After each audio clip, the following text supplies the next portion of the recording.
Al-Hablu minan nas itu dijelaskan oleh Allah dalam Al-Quran Al-Karim. Tibyanan likulli syai', menjelaskan segala sesuatu. Nah, sebelum kita masuk dalam tafsir juz amma, kita akan menjelaskan dulu terlebih dahulu tafsir surah Al-Fatihah. Karena surah Al-Fatihah ini adalah surah yang setiap hari kita baca. Sampai mungkin 17 kali dalam sehari semalam kita baca. Kenapa demikian Pak? Karena la sholata liman lam yaqra bi Fatihatil Kitab. Tidak sah salat seorang yang tidak membaca Al-Fatihah. Kita baca. Nah, karena kita membaca setiap hari, kita butuh juga memahami apa yang dibaca, sehingga kita mendapatkan faedah, mendapatkan manfaat dari bacaan Al-Quran kita itu. Perlu diketahui Pak bahwa metode penafsiran Al-Quran di kalangan ulama Ahlus Sunnah wal Jamaah ada 5 cara metode penafsiran Al-Quran. Yang pertama adalah tafsir Al-Quran bil Quran, menafsirkan Al-Quran dengan Al-Quran pula. Contoh, Allah berfirman, Al-Qari'ah, Mal-Qari'ah, wa ma adraka mal-Qari'ah. Apa itu Al-Qari'ah? Tahukah kalian Al-Qari'ah? Allah sendiri yang menjelaskan. Yauma yakunun nasu kal-farashil mabsus. Al-Haqqah, Mal-Haqqah. Dijelaskan oleh Allah setelahnya. Nah, ini namanya apa Pak? Tafsir Al-Quran bil Quran. Ada ulama yang menulis tafsir Al-Quran dengan Al-Quran, yang ditulis oleh Muhammad bin Amin Asy-Syinkiti, yang berjudul dengan Adwaul Bayan fi Tafsiril Quran bil Quran. Kemudian yang kedua, tafsir Quran bis Sunnah dengan hadis. Jadi Al-Quran ditafsirkan dengan hadis. Apakah itu ucapan Rasulullah, perbuatannya, ataukah pembenarannya? Karena Al-Quran Al-Karim Pak, tidak semuanya dijelaskan secara terperinci oleh Allah Subhanahu wa Ta'ala. Ada yang cukup global, ada pula yang terperinci tentang ilmu waris. Allah perincikan secara detail dalam Al-Quran. Tentang tauhid Allah perincikan. Tapi giliran tentang sholat, tentang puasa, zakat, haji, Allah tak perincikan. Hanya perintahnya global, aqimus shalah wa atuz zakat, kutiba alaikumus syiyam. Lantas dari mana kita mendapatkan penjelasannya ini? Dari hadis Rasulullah. Kita gak bisa sholat dengan benar Pak, bacaannya apa, gerakannya apa, rakaatnya berapa, kalau kita tidak belajar hadis Rasulullah. Dan memang Allah sudah memberikan isyarat untuk mengambil hadis Rasulullah. Wa ma ataakumur rasulu fakhudhuhu wa ma nahakum anhu fantahu. Apa saja yang datang dari Rasulullah ambillah, dan apa saja yang dia larang jauhilah. Tak kala Allah memerintahkan aqimus shalah. Ini kan perintahnya global kan, tegakkanlah sholat. Ya Allah, bagaimana saya sholat ya Allah? Apa yang saya baca? Berapa rakaat yang saya tegakkan? Ini pertanyaannya. Oh, mau tahu jawabannya? Cari di hadis Rasulullah. Datang Rasulullah mengatakan, "Shollu kama ra'aitumuni usolli." Sholatlah kalian sebagaimana kalian melihat aku sholat. Lantas Rasulullah naik di atas mimbar mempraktikkan tata cara sholat. Agar apa? Agar sahabat yang lain melihat praktek yang benar, sholat yang benar. Tak kala Allah memerintahkan haji bagi manusia, Allah berfirman, "Walillahi 'alan nasi hijjul bait." Kewajiban bagi manusia berhaji ke Ka'bah bagi yang mampu. Timbul pertanyaan, bagaimana cara berhaji wahai Rasulullah, wahai Allah? Bagaimana caranya berhaji? Tidak dijelaskan di dalam Al-Quran. Datang hadis menjelaskan. Baik dengan perbuatan Rasulullah ketika beliau Hajatul Wada, haji perpisahan di tahun 10 Hijriah. Dijelaskan mulai dari awal hingga akhir. Nah, kita dapat tata caranya. Apa kata Rasulullah? Khudhu anni manasikakum. Ambillah dariku tata cara haji kalian. Jadi ini yang kedua Pak, tafsir Al-Quran bil hadis. Al-Quran ditafsirkan dengan apa? Dengan hadis. Kemudian yang ketiga, tafsir Al-Quran bi aqwalis sahabat. Tafsir Al-Quran dengan ucapan sahabat. Kita tahu bahwa sahabat yang paling terkenal tafsirnya adalah Abdullah bin Abbas. Karena Abdullah bin Abbas ini memang didoakan oleh Rasulullah, ya Allah, alimhu ta'wil, ajarkan kepadanya tentang tafsir. Sehingga tatkala di zaman Umar bin Khattab, di zaman Khalifah Umar bin Khattab, dikumpulkan pembesar-pembesar sahabat ini Pak, untuk menafsirkan surah An-Nasr, idza jaa nasrullah. Kemudian ada anak kecil di situ duduk yang bernama Abdullah bin Abbas. Duduk itu. Akhirnya sahabat-sahabat yang lain itu disuruh, tafsirkan ini, apa penafsiran kalian tentang surah An-Nasr ini? Kata mereka, ketika datang pertolongan, kita diperintahkan beristighfar kepada Allah Subhanahu wa taala. Secara zahir saja. Hampir seluruh pembesar sahabat penafsirannya sama seperti itu. Nah, giliran Abdullah bin Abbas penafsirannya beda. Kata Abdullah bin Abbas, surah An-Nasr ini adalah surah yang menunjukkan qurbu ajali Muhammad, dekatnya ajal Nabi Muhammad. Kok bisa, dari mana ini tafsiran ini? Iya, kata Abdullah bin Abbas, tidaklah seseorang itu selesai ibadah kecuali diperintahkan istighfar. Kita selesai sholat apa Pak? Istighfar kan? Astagfirullah, astagfirullah. Selesai haji juga demikian. Selesai puasa dan seterusnya. Nah, Rasulullah selesai mengemban amanah, mengemban dakwah. Setelah itu Rasulullah diperintah istighfar. Ini menunjukkan sebentar lagi meninggal dunia. Setelah itu 82 hari Rasulullah meninggal dunia. Dan surah An-Nasr ini surah yang terakhir turun. Lihat, penafsiran yang berbeda. Karena dia ahli dalam bidang apa? Tafsir. Tatkala turun ayat yang bunyinya dalam surah Al-Maidah, wa man lam yahkum bima anzalallahu fa ulaika humul kafirun. Barang siapa yang tidak berhukum dengan hukum Allah, maka mereka termasuk orang kafir. Kata Abdullah bin Abbas, kafir di sini kufrun duna kufrin, kekafiran yang tidak mengeluarkan dari agama. Beda dengan penafsiran orang Khawarij yang mengatakan orang yang berhukum dengan hukum Tauhid, hukum Belanda atau hukum di luar hukum Allah, maka mereka kafir, khalidun minal millah khalidan finnar, keluar dari agama dan mereka kekal di dalam neraka. Maka orang-orang Khawarij Pak yang ada di Indonesia ini mengkafirkan mulai dari RT sampai presiden. Semua dikafirkan sama mereka. Kenapa? Karena RT-nya sampai presidennya tidak berhukum dengan apa? Hukum Allah. Yaitu berhukum dengan apa? Hukum Belanda, KUHP. Kenapa? Karena salah menafsirkan ayat Al-Quran. Beda dengan penafsiran Abdullah bin Abbas mengatakan kekafiran yang tidak mengeluarkan dari agama. Sebagaimana perempuan, seorang istri itu, yang kalau ada suaminya salah sekali saja Pak salah, maka istri yang kufur nikmat, maka dia akan berkata tidak ada kebaikan sedikit pun pada suamiku. Ini namanya Pak kufrul asyir, mengkufuri apa? Nikmat yang datang dari suaminya.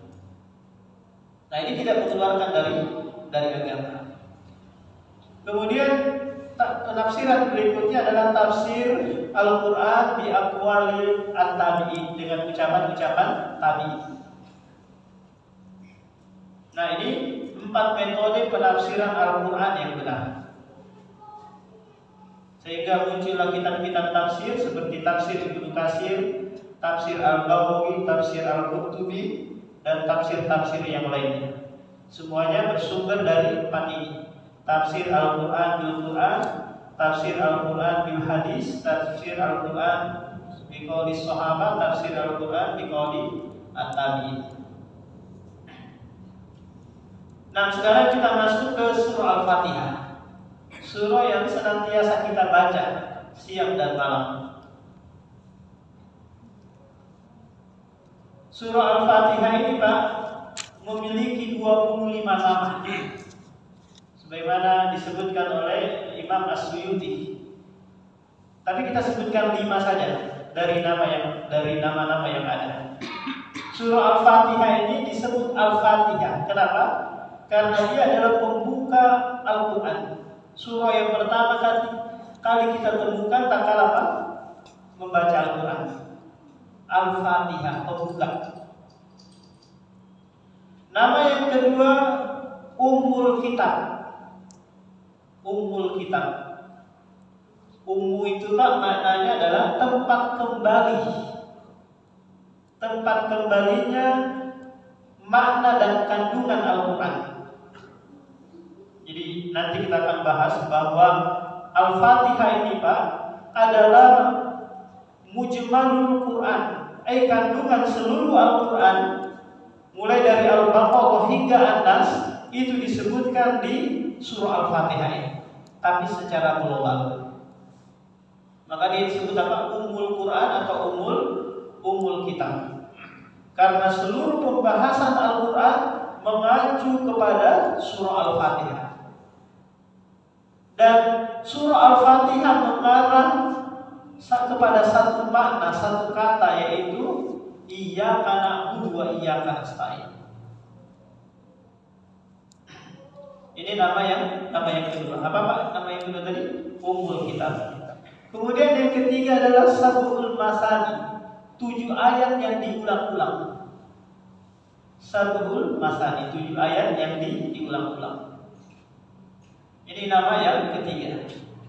Nama yang keempat adalah Al-Quran Al-Azim. Al-Quran Al-Azim. Karena dia mengumpulkan kandungan-kandungan Al-Quran yang agung. Kemudian nama yang keempat adalah As-Sholah. Jadi Al-Fatihah ini disebut juga dengan As-Sholah. Kenapa demikian, Pak? Karena Allah pernah berfirman dalam hadis kursi, menyebutkan bahwa qasamtu baini wa baina abdi nisfain. Qasamtu shalah baini wa baina abdi nisfain. Aku bagi 2 Al-Fatihah itu antara aku dengan hamba-Ku. Coba kita sebutkan dulu ya. Mana bagian Allah, mana bagian hamba. Alhamdulillahirabbil alamin, ini bagian Allah. Karena pujian untuk Allah kan. Ar-Rahmanir Rahim, ini bagi Allah juga. Maliki Yaumiddin, ini bagi Allah Subhanahu wa taala. Iyyaka na'budu wa iyyaka nasta'in, ini bagi Allah juga. Nah, setelahnya itu bagi hambanya. Ihdinas siratal mustaqim siratal ladzina, sampai seterusnya, ini bagian hamba yang memohon kepada Allah Subhanahu wa taala. Ada berapa sudah, Pak, penamaan tadi? Ada 5 ini. Nah, cukup itu nama yang masyhur dari nama-nama Al-Fatihah. Kemudian kita masuk ke Al-Fatihah. Bismillahirrahmanirrahim. Coba perhatikan, Pak, di Al-Quran, apakah cetakan Indonesia ataukah cetakan Saudi ataukah cetakan apa saja, pasti menjadikan ayat yang pertama itu adalah Bismillahirrahmanirrahim. Ini adalah mazhab Syafi'i. Mazhab Syafi'i yang menganggap bahwa Bismillahirrahmanirrahim itu bagian dari Al-Fatihah. Sementara permasalahan ini terjadi khilaf. Kenapa? Karena setiap surah nanti didahului oleh surah dengan Bismillahirrahmanirrahim kecuali At-Taubah. Tapi bukan bagian dari surah tersebut. kecuali di surah Al-Fatihah ini. Kalau mazhab Syafi'i menganggap Bismillahirrahmanirrahim bagian dari Al-Fatihah.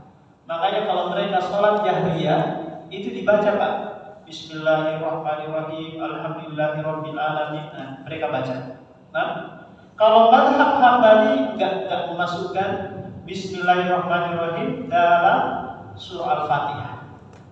Dia hanya membuka setiap surah. Membuka setiap surah. Makanya orang yang bermadzhab Hambali ini ketika membaca Al-Fatihah tidak membaca Bismillahirrahmanirrahim secara jahar.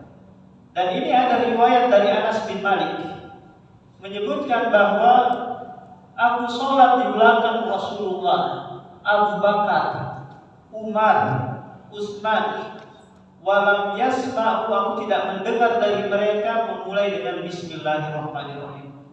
Coba lihat.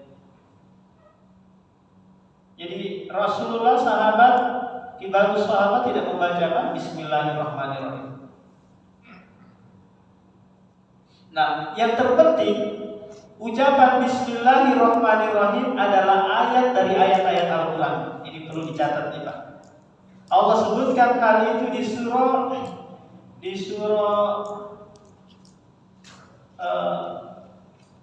An-Nahl kalau nggak salah, An-Nahl ayat 30. Tak kala Sulaiman mengirim surat ke Ratu Balqis, innahu min Sulaiman wa innahu bismillahirrahmanirrahim. Ini bagian dari ayat Al-Quran. Kemudian Allah berfirman, Alhamdulillahirabbil alamin. Segala puji bagi Allah, Rabb yang mengatur alam semesta. Kenapa dimulai dengan alhamdulillah? Perlu diperhatikan dulu Pak, alhamdulillah itu apa maknanya? Alhamdulillah itu adalah pujian yang disertai dengan pengagungan dan kecintaan. Ini namanya alhamdulillah. Dan ini khusus bagi Allah. Nggak boleh kita memuji presiden, memuji istri sampai mengaguminya dan mencintainya. Hanya sekedar pujian yang biasa saja. Tapi Allah harus dipuji dengan kecintaan dan pengagungan. Karena ini kekhususan bagi Allah Subhanahu wa taala. Kenapa kita disuruh memuji Allah Subhanahu wa taala? Jawabannya adalah karena seluruh kenikmatan datangnya dari Allah. Orang itu Pak, kalau dikasih kenikmatan, minimalnya dia bersyukur kan? Cara bersyukurnya dengan alhamdulillah, ya Allah saya diantarin lagi makanan, diantarin lagi onti-onti dan yang lain. Dia memuji orang yang memberikannya. Bagaimana lagi kalau Allah yang setiap kenikmatan yang kita rasakan dia yang memberikan tanpa pernah minta pamrih. Kalau musim pencalekan, musim-musim tahun politik, biasanya banyak sebar sembako di sana, kemudian dipoto, kirim indomie dan yang lainnya. Tapi ada udang di balik batu. Pemberiannya itu ada tujuannya agar dia dicoblos. Maka yang seperti ini tidak ikhlas dalam memberikan. Ada sesuatu yang diinginkan Pak. Beda dengan Allah Subhanahu wa taala, memberikan sesuatu kepada kita, kenikmatan kepada kita, tidak pernah mengharap kita itu untuk untuk memberikan sesuatu kepada Allah. Kalau ibadah, bukankah kita peruntukkan buat Allah? Ibadah itu untuk diri kalian. Man amila sholihan falinafsi. Barang siapa yang melakukan amalan soleh itu untuk dirinya. Seandainya seluruh manusia Pak, di muka bumi ini, manusia dan jinnya, bertakwa seluruhnya, itu tidak akan menambah sedikit pun kerajaan yang ada di sisi Allah. Dan sebaliknya seluruhnya melakukan kesyirikan, bermaksiat, main judi semuanya, itu pun tidak mengurangi kerajaan Allah Subhanahu wa taala. Jadi ketaatan yang kita lakukan untuk kebaikan, kemaksiatan pun untuk keburukan kita.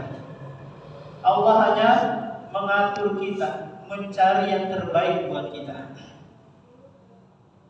Alhamdulillahirabbil alamin. Segala puji bagi Allah, Rabb semesta alam. Rabb itu maknanya adalah pengatur.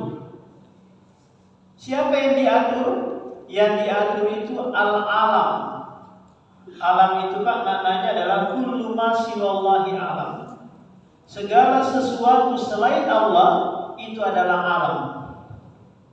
Kalau dalam bahasa Indonesia maknanya adalah alamat. Alam itu apa? Alamat. Alamat tadullu ala wujudillah. Alamat yang menunjukkan adanya Allah Subhanahu wa taala. Kita ini adalah alamat. Pohon-pohon adalah alamat yang menunjukkan kebesaran Allah Subhanahu wa taala. Dan Dia mengatur alam semesta ini dengan penuh hikmah dan bijaksana. Seandainya ada dua Tuhan di alam semesta ini Pak, pasti akan berantakan, pasti akan kacau balau. Satunya kepengen hujan, satunya nggak mau hujan. Satunya kepengen dingin terus, satunya kepengen panas. Dan pasti Tuhan ini akan membawa pengikutnya, Tuhan yang lain akan membawa pengikutnya atau saling menguasai satu sama lain. Tapi alhamdulillah alam semesta tersusun dengan rapi, cuacanya nyaman untuk ditempati. Gak perlu lagi Bapak nyari-nyari tempat di luar sana, di Mars atau di mana gitu, planet-planet. Tempat yang layak untuk hidup hanyalah dunia ini, hanyalah planet bumi ini. Allah berfirman dalam surah Al-Mursalat, Alam naj'alil arda kifata ahya'a wa amwata. Bukankah kami telah menjadikan bumi ini tempat yang cukup bagi orang yang hidup maupun orang yang mati. Kalau di alam planet-planet yang lain tidak bisa ditempati untuk hidup. Meskipun Bapak merancang buat perumahan di atas sana, mensuplai makanan dari bumi, tidak bisa hidup di sana. Tidak ada tempat kehidupan di sana. Ar-Rahmanir Rahim. Ar-Rahmanir Rahim. Ini adalah dua nama dari nama-nama Allah Subhanahu wa taala. Yang kandungannya adalah memiliki sifat rahmah yang sangat luas. Apa kaitannya ayat ini dengan ayat sebelumnya? Kaitannya Pak adalah Allah mengatur alam semesta ini penuh dengan kasih sayang, penuh dengan rahmat. Kalau sekiranya ada direktur atau bos gitu, atau pimpinan perusahaan mengatur perusahaannya dengan rahmat, maka karyawannya akan tentram, damai, sentosa. Ada yang terlambat, oh ya nggak apa-apa, nggak langsung dipecat, di PHK. Kenapa? Karena kasih sayang yang dia dikedepankan. Ada karyawannya bertengkar, korupsi, oh masya Allah mungkin dia butuh uang, dia korupsi, dia butuh uang untuk keluarganya dan yang lainnya. Dia dahulukan rahmatnya. Tidak ada langsung saya pecat kamu, gaji selama bertahun-tahun kamu terima harus dikembalikan. Nah, ini apa? Murka kan? Tapi Allah Subhanahu wa taala mengatur alam semesta ini dengan penuh rahmat. Jadi rahmatuhu muqaddamatun ala ghulubihi. Rahmat Allah didahulukan atas murkanya. Seandainya Pak, Allah murka setiap kali kita bermaksiat, maka selesai kita. Tidak ada yang tersisa dari manusia yang tinggal di muka bumi. Kenapa? Karena setiap hari melakukan kesalahan. Kalau setiap kesalahan itu langsung disiksa, langsung dibalas, habis manusianya. Tapi Allah mendahulukan rahmatnya. Nah, Ar-Rahman ini adalah nama yang khusus bagi Allah. Jadi dari 99 nama Pak, ada dua yang khusus bagi Allah. Allah dan Ar-Rahman. Adapun yang lainnya boleh memberikan nama anak kita dengan nama tersebut. Tapi tidak boleh meyakini kandungan sifat yang ada di dalamnya. Contoh gini, Kita kasih nama kita, anak kita Al-Ghafur atau Al-Aziz, boleh. Tapi hanya sekedar penamaan sebagai tanda, oh ini Al-Aziz, ini Al-Ghafur.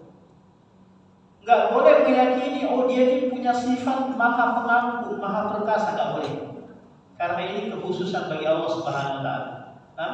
Tak kalau kita memberikan nama anak kita Ar-Rahim atau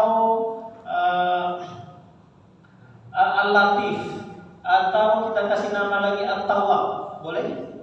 Yang tidak boleh hanya dua, Allah dan Ar-Rahman. Karena setiap nama dari nama-nama Allah Subhanahu wa taala itu terkandung sifat yang sempurna, yang layak bagi Allah Subhanahu wa taala. Maliki Yaumiddin, Raja pada hari pembalasan. Ini nama dari nama Allah lagi, yaitu Raja pada hari pembalasan. Ketika manusia dikumpulkan di padang mahsyar, dibangkitkan semua dari kubur, digiring menuju padang mahsyar, tempat yang sangat lapang, matahari didekatkan, tidak ada tempat bernaung, maka Allah turun di sini untuk mengadili seluruh manusia. Nah, disitulah nanti Allah menyeru, Ainal Malik, mana dulu raja-raja dunia? Tidak ada lagi raja di saat ini. Apakah Raja Salman, Hasan al-Bolkiah atau raja-raja lain? Tidak ada. Semuanya Atir Rahman abada. Semuanya mendatangi Allah dalam keadaan sebagai hamba yang tidak memakai baju, telanjang, tidak bersendal, tidak berkhitan, sebagaimana dia lahir di dunia. Jadi Allah Maha Diraja di waktu itu. Iyyaka na'budu wa iyyaka nasta'in. Ini inti dari kandungan Al-Quran dan kandungan Al-Fatihah. Iyyaka na'budu, hanya kepadamu kami beribadah. Kalau kita perhatikan ini Pak, ini istilahnya apa? Ikrar kita kepada Allah, pengakuan kita kepada Allah bahwa saya seorang hamba yang menghambakan diri hanya kepadamu ya Allah. Iyyaka na'budu wa iyyaka nasta'in. Akan tetapi ibadah yang saya lakukan itu, yang saya akan kerjakan itu ya wahai Allah, tidak bisa terwujud kecuali dengan pertolongan. Luar biasa. Kandungan iyyaka na'budu wa iyyaka nasta'in. Coba bayangkan Pak, tukang-tukang yang bekerja itu, yang mampu mengangkat mengangkat pasir, mengangkat semen 50 kilo, mampu membangun rumah. Tapi tak kala azan berkumandang, Allahu Akbar, Allahu Akbar, dia malah asik merokok, asik santai, gak bisa datang ke masjid untuk sholat. Kenapa kira-kira? Apakah mereka gak punya kekuatan? Mereka punya kekuatan, tapi tidak ditolong oleh Allah Subhanahu wa taala untuk melangkahkan kakinya ke masjid. Orang yang bisa sholat, puasa, zakat, haji, dan ibadah yang lain, semua itu adalah pertolongan Allah Subhanahu wa taala. Maka tatkala kita mendengar azan hayyalas shalah hayyalal falah, kita ucapkan la haula wala quwata illa billah. Kenapa demikian Pak? Karena kita nggak bisa menghadiri panggilan tersebut kecuali dengan pertolongan Allah Subhanahu wa taala. Maka kita yang diberikan pertolongan ini, jagalah pertolongan tersebut dengan konsisten istiqomah dalam menjalankan ibadah. Jangan sampai pertolongan Allah itu dicabut sehingga kita merasa berat. Iya, karena kita tidak ditolong. Karena kita tidak ditolong oleh Allah Subhanahu wa taala. Kenapa ibadah yang Allah tuntut kepada kita? Kenapa enggak kayak orang nyerahkan sesajen, potong, ke patung dan yang lainnya, nyerahkan makanan gitu? Kenapa hanya ibadah yang Allah Subhanahu wa taala tuntut kepada kita? ternyata ibadah itu adalah kebutuhan hakiki kita, kebutuhan primer kita. Kalau kita nggak ibadah kepada Allah Subhanahu wa Ta'ala, Pak, maka kita akan memperturutkan hawa nafsu, mengikuti dorongan syahwat, bisikan syaitan, akhirnya urusan dunia kita menjadi berantakan. Allah sebutkan hal itu di dalam surah Al-Kahfi ayat 29. Wasbir nafsaka ma'al ladina yad'una rabbahum bil ghadati wal 'ashyi turiduna wajha wa la ta'du aynaka anhum turidu zinatal hayatid dunya wattaba'a hawahu wa la tuti' man aghfalna qalbahu an dzikrina wattaba'a hawahu wa kana amruhu furata. Jadi yang menyebabkan urusan berantakan, kesibukan yang tiada henti-hentinya, kesibukan dunia, itu karena kita tidak lalai dari ibadah kepada Allah Subhanahu wa Ta'ala. Seandainya kita memfokuskan ibadah, Pak, justru Allah akan memberikan kekayaan kepada kita, akan menutup kefakiran bagi kita. Allah sebutkan hal itu di dalam hadis qudsi. Allah berfirman, tafarraq ya ibadi, tafarraq li ibadati, amla usadraka ginan wa asudda faqra. Wahai hambaku, sibukkanlah dirimu dalam beribadah, niscaya aku akan memberikan kekayaan kepadamu dan aku akan tutup kefakiranmu. Kalau tidak, aku akan penuhi kedua tanganmu dengan kesibukan yang tiada henti-hentinya. Ini tips. Mau hidup tenang, mau hidup nyaman, fokus ibadah. Jangan karena pensiun aja baru fokus ibadah. Enggak. Di saat kita sibuk-sibuknya kerja, semangat-semangatnya, kita luangkan ibadah. Coba lihat orang-orang Saudi itu, yang mereka tatkala tokonya rame-ramenya pengunjung, mereka segera tutup kalau adzan berkumandang. Kenapa? Karena yang mereka dahulukan adalah ibadah kepada Allah Subhanahu wa Ta'ala. Tinggal berapa menit lagi, Pak? Nah, kita buka tanya jawab kali ya. Silakan Pak, barangkali ada yang bertanyakan tentang ayat 1 sampai 5 tadi. Silakan Pak. Bapak Ustaz, bertanya mengenai nama tadi Ustaz, ada dua nama yang tidak boleh disematkan kepada hambanya Allah dan Ar-Rahman itu. Iya. Bagaimana dengan nama Rahman Ustaz? Kan banyak di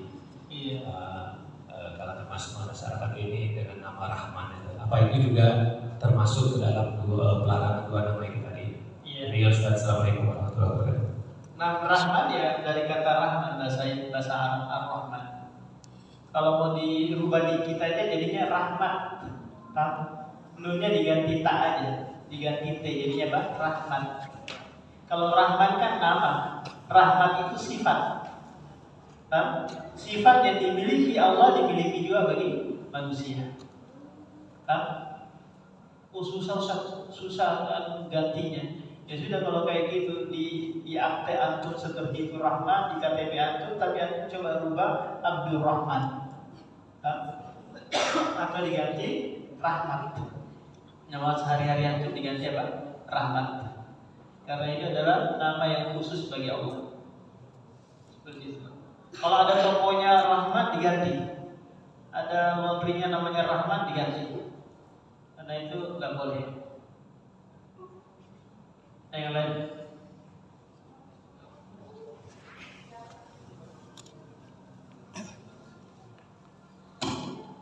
Assalamualaikum warahmatullahi wabarakatuh. Saya pernah mendengar Ustaz bahwa di dalam membaca surat Al-Fatihah itu ada segala puji bagi Allah. Kalau salah-salah bisa menjadi segala kehancuran bagi Allah. Maknanya itu Ustaz. Kalau salah membacanya bisa segala puji bagi Allah. Kalau salah bisa segala kehancuran bagi Allah.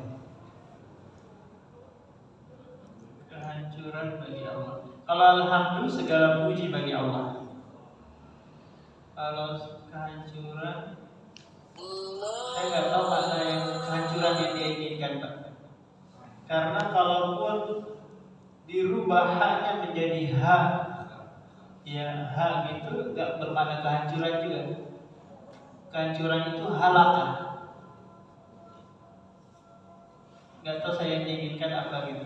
Kalau sekiranya mau dirubah nih dari hak menjadi hak, nggak berubah-ubah banget gitu.